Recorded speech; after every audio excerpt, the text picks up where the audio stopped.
Alright, let's go. Video 555.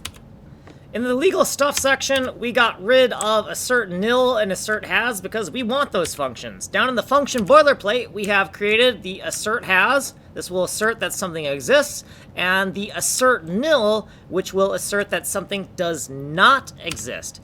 In Fiopunk, within here, this is a callback function of a callback function. Callback function of a callback function. So once we have selected our file and the file contents are ready, it's going to be stored in this result variable, and we're going to wrap that result in a uint8 array right here, right? So we're taking a result, assigning it here, we're wrapping it into this thing called PNG bits, getting the length of PNG bits by looking at the byte length property, and we're going to unset the spin lock, and we're going to do more stuff here for processing the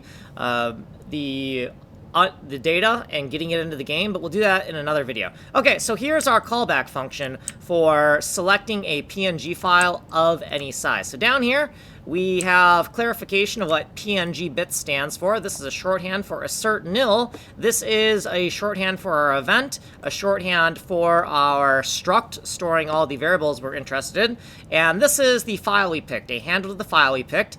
We're flagging that we picked a file. We're going to create a new file reader. The array buffer is going to be set to nil, and we want to assert that the PNG bits and PNG length are also nil because we don't have that data yet.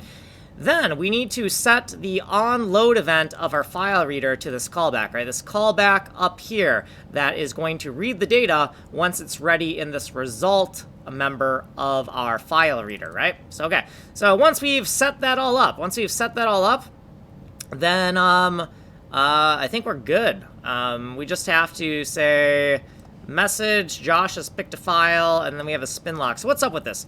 Oh, this is our callback. This is our callback, right? So this is the callback that gets triggered once we've actually picked the file, right? Once we've picked the file, then I want to do all this setup code to register the next callback in the step, and I want to say, hey, Josh picked a file, and I want to set the spin lock to 1. Okay, so we're out of time, So in the OAS winload PNG OAS, this is the outermost function. We forgot to register the domain object element, and we need to also register this onChange callback. Okay, that's it. So we got to get out of here. So like, subscribe, send money in the mail. I'm Kanji Coder.